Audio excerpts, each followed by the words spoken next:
La corte del rey no conocía el compás humano. El metal tenía una respiración distinta. El salón orbital era una iglesia de cristal y carapaza, un lugar donde la luz de las nebulosas se quebraba en prismas sobre los tronos, y la acústica transformaba la palabra en latigazos. Allí, bajo una cúpula de vacío y constelaciones, el rey presentó su trofeo, un acto de burla calculada, una ofrenda que llevaba el perfume de la humillación. La nave humana que lo traía a tierra flotaba como un insecto aplastado. En su interior, la tripulación había sobrevivido a golpes de honor y a órdenes de última hora. El comandante, un hombre marcado por cicatrices y decisiones, fue llevado ante la corte con una firma de hierro inevitable, le entregaron a la hija del rey, una criatura declarada defectuosa. Un producto del linaje que el imperio exhibía como advertencia. El cuarto giraba con una calma artificial. Brillos bioluminiscentes palpitaban sin prisa. Había desprecio en la simetría. El comandante miró el rostro que le ofrecían. No había compasión en la sala, solo el brillo indiferente de una superioridad que se sentía absoluta. La hija estaba envuelta en membranas que cantaban con luces azules y verdes, y su cuerpo había sido marcado por la intervención del propio rey, fracturas en su arquitectura, fallas en la conexión neural. Era un gesto de desprecio con la precisión de un bisturí, una ofrenda cuyo mensaje era simple: toma lo inútil, consérvalo como recuerdo de tu lugar. Los consejeros alienígenas aplaudieron con silencios que sonaron a piedra. El comandante sostuvo lo que le dieron como si fuera carbón candente. No hubo palabras, solo la gravedad de la decisión. El universo contuvo el aliento. Un trozo de la tierra flotaba en su memoria, una casa con lluvia golpeando la ventana, un piano que ya no se oía, la risa de una hija que era apenas un eco en la garganta del tiempo. Esa memoria fue un motor callado que nadie en aquella sala, ni el rey más esplendoroso, pudo tocar.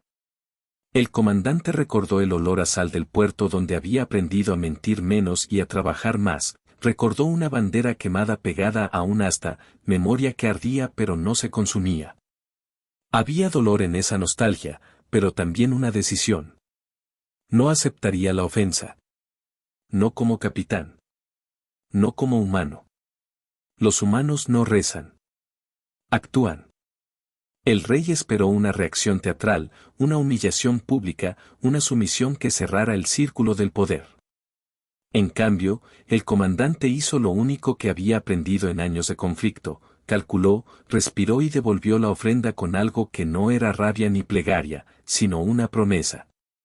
Volvería a casa con la hija del rey y la transformaría en lo contrario de lo que ellos esperaban, no un trofeo muerto, sino una herramienta viva de su propia ruina. Fue una declaración silenciosa, un juramento que no necesitó testigos. Y la corte supo, por el brillo que se cerraba en los ojos del humano, que la burla había sido subestimada. La memoria olía a sal y combustión. La nave que los devolvió al refugio humano parecía menos una nave que una costilla improvisada, una garganta abierta para quienes habían decidido seguir respirando.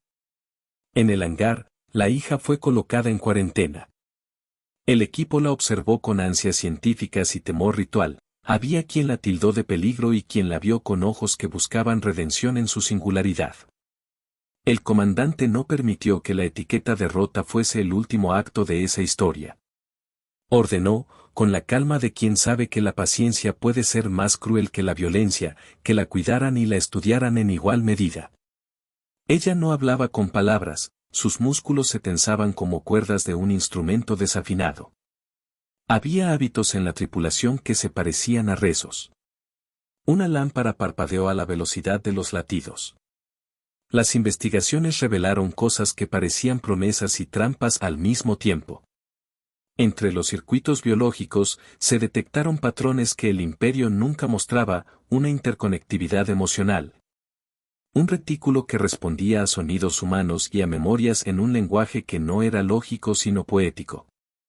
Su supuesto defecto era una sensibilidad extrema. La hija percibía empatías con tal nitidez que cualquier emoción cercana la perturbaba, la somatizaba, y al hacerlo, alteraba su fisiología. Para el rey, eso era vergonzoso; para el comandante, era una llave. El pasado golpeó con la fuerza de una bandera en llamas. El entrenamiento fue una mezcla de ciencia y recuerdo. No se trató solo de enseñarle a caminar o a usar herramientas, fue un proceso de exponerla a pequeñas narrativas humanas, la voz de un niño en una grabación, una canción de cuna que alguien tarareaba en la noche. El roce de telas que olían a hogar. Cada estímulo era calculado para construir resiliencia en su sensibilidad, para modular su empatía en una dirección que la convertía en un puente entre especies. El comandante no permitía sentimentalismos, pero dejó que surgiera un hilo de ternura apenas perceptible, un gesto donde los dedos humanos acariciaban membranas exóticas. Una promesa hecha con la dureza de quien sabe que puede perderlo todo. Un piano lejano marcó el pulso de la resistencia. Mientras tanto, el imperio respiraba desde sus cámaras de influencia. El rey observaba con molestia creciente, había subestimado algo que los humanos poseían sin nombre, la capacidad de usar el dolor como arquitectura. En la sala de guerra, los mapas mostraban rutas de control, nodos de hegemonía y un tejido de vigilancia que se suponía inviolable. La hija, sin embargo, introdujo una perturbación, su sensibilidad era un punto ciego cuando la humanidad aprendía a modularla. Pequeños grupos de operativos, liderados por veteranos con manos duras y ojos secos, empezaron a practicar tácticas que explotaban esa sensibilidad, ruidos que eran recuerdos, luces que evocaban lugares. Microsituaciones diseñadas para abrir fallas en la lógica ajena. La soledad fue un aliado inesperado. El comando registró pérdidas tempranas que templaron la moral, una estación entera arrasada por una ráfaga de tormentas de vacío, amigos cuya ausencia se sentía como un hueco físico en la tripulación. La nostalgia mordía en el silencio de la noche, y esas mordidas se convirtieron en combustible. El comandante llevaba consigo una pequeña reliquia, el resto quemado de una bandera que había ondeado en una plaza. La miraba en momentos de calma y sentía que la tela le hablaba con la voz de los que ya no estaban. Eso fue suficiente para transformar la furia en método y la pena en estrategia. La ira humana aprendió a volar. Los aliados humanos no eran uniformes, eran voces que volvieron de territorios ocupados, máquinas recuperadas, civiles que aprendieron a sostener armas por necesidad antes que por deseo. La hija comenzó a integrarse como símbolo y como herramienta, su sensibilidad, afinada con memoria humana, permitió cosas que la tecnología no podía, empatía operada como arma psicológica. Los programas de entrenamiento combinaron música antigua, patrones de luz, y relatos cortos que resumían la herencia humana, el sonido de un tren, la risa de un mercado, el crepitar de una hoguera. Cada estímulo dejaba un rastro en la hija, y esos rastros podían usarse para abrir puertas en la red del imperio. El miedo se convirtió en nombre propio. Las escaramuzas comenzaron como golpes quirúrgicos. Una estación de comunicaciones recuperada, un convoy interceptado, un pequeño planeta liberado donde la población saludó a los invasores con huesos y promesas. Cada victoria era una cuerda más en la red de la resistencia. El comandante se mantuvo en la línea del frente como una sombra dura, la hija estaba siempre a su lado, una presencia que convertía la violencia en algo distinto, no meramente choque, sino interrogatorio. En cada enfrentamiento, la sensibilidad de la hija podía detectar grietas, una nostalgia proyectada en la marea de los ocupantes. Una sintonía de recuerdos que los hacía rendir sin que la violencia física tuviera que hablar tanto. La culpa tuvo rostro y se llamaba hogar. La batalla que cambió el pulso fue en un cinturón de asteroides donde el imperio había montado una fortaleza de reabastecimiento. Las naves humanas se movieron como pálpitos en la oscuridad, aprovechando corrientes de polvo y campos magnéticos. Fue allí donde la hija mostró algo que ninguno pudo prever, su sensibilidad no solo le permitía manipular emociones, podía, momentáneamente, reescribir la interfaz biotecnológica que el imperio usaba para mantener el control, un fallo temporal en la red neuronal de los guardianes enemigos que dejó huecos de segundos críticos. En esos segundos, las armas humanas encontraron rendijas, los ataúdes de metal se abrieron y la estrategia humana encontró un punto de entrada. La promesa pesaba más que cualquier arma. Pero la victoria tuvo precio. Entre los escombros de la estación liberada, el comandante encontró amigos muertos en posiciones que gritaron su nombre sin moverse. La imagen de una niña que alguna vez jugó con papeles convertidos en aviones quedó grabada en su memoria junto a la visión de un viejo compañero sosteniendo su casco hasta que el aire se lo arrebató. Esa mezcla de ternura y devastación fue la gasolina que avivó la determinación. No se buscaba la aniquilación por placer, sino la restitución de un mundo donde niños pudieran cantar sin escuchar el ruido de las armas. La humanidad recordó su canto antiguo. El imperio respondió elevando el costo. Ataques de represalia, campañas de desinformación que buscaban sembrar dudas entre las filas humanas, y una maniobra brutal, la ejecución pública de líderes rebeldes en un satélite visible desde mundos vecinos. Las imágenes, transmitidas con la frialdad de una lección, pretendían quebrar el espíritu. En su lugar, produjeron la reacción humana que el rey nunca supo medir, unánime dolor que se transformó en una coalición más firme. La memoria del que muere fue convertida en estandarte. En noches largas, el comandante se quedaba mirando el trozo de bandera chamuscada y se obligaba a recordar voces, lugares y promesas de regreso. El piano lejano volvía en sueños como estructura de tiempo, un compás que marcaba tanto la pérdida como la resistencia. Un latido perseveró en la tiniebla. En medio de la escalada, la hija fue tomada por la responsabilidad de su propia transformación. No era solo una herramienta, su mirada revelaba una curiosa mezcla de inocencia y resolución. Ella empezaba a aprender a modular las perturbaciones que provocaba, en lugar de permitir que cada emoción la quebrara, aprendió a usarla como puente focal. En una operación que pareció improvisada, se colocó en el núcleo de un despliegue humano y, sin palabras, desactivó una red de control durante apenas un par de minutos. Tiempo suficiente para que fuerzas terrestres tomaran posiciones críticas. La efectividad sorprendió hasta a los más veteranos, la debilidad resultó ser una fragilidad que, cuando se dirigía con propósito, abría puertas que el imperio creía cerradas. La esperanza no pidió permiso, se puso de pie. El comandante enseñó, con mano firme, no solo técnicas militares sino también historia humana. Contó, en la forma en que los líderes cuentan sin hablar, sueños robados, plazas, un fuego donde la gente se reunía para compartir pan y canciones. Fue en el intercambio de esos recuerdos, en las noches donde la tripulación cantaba a medias y la hija resonaba con cada nota, que se formó algo parecido al amor, no romántico, sino un vínculo decidido. Una promesa de proteger a lo que quedaba de hogar. Ese lazo fue clave, la hija, empapada de memorias, dejó de ser un enigma ajeno y se convirtió en heredera de una humanidad que no quería regresar a ser colonia. La noche se rindió ante la luz indiferente de la tierra. El imperio, herido en su orgullo, mostró su resolución más honda. El rey movilizó fuerzas que antes solo se usaban en conquistas totales, armas que cortaban estructuras de espacio, redes de control que podían convertir flotas en espectros inmóviles. Castigos diseñados para convertir ciudades en advertencias. El comandante sabía que el enfrentamiento final no sería solo físico, sería moral y biológico también.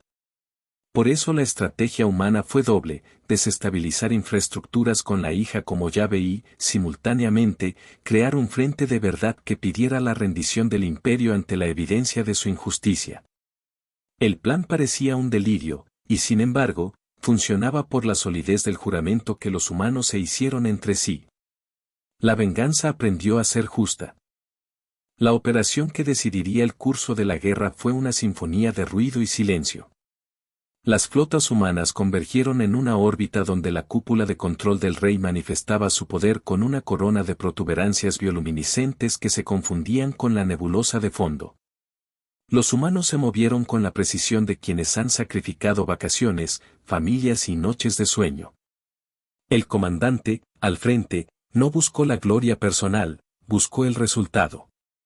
Su rostro, reflejado detrás de la visera, llevaba las cicatrices de decisiones que habían costado vidas.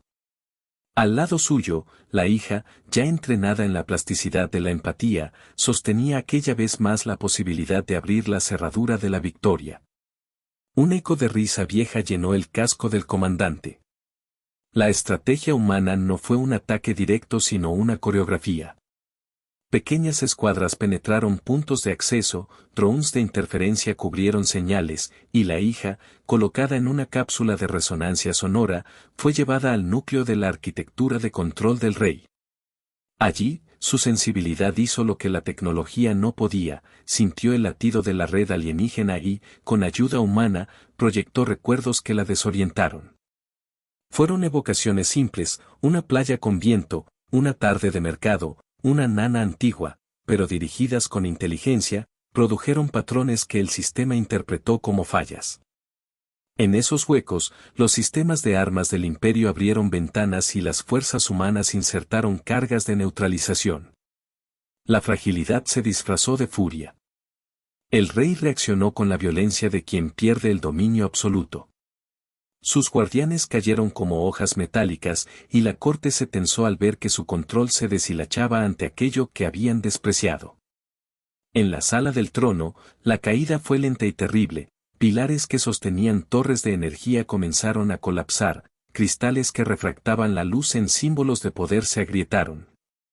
Y la bioluminiscencia tremoló con la misma confusión de un organismo herido.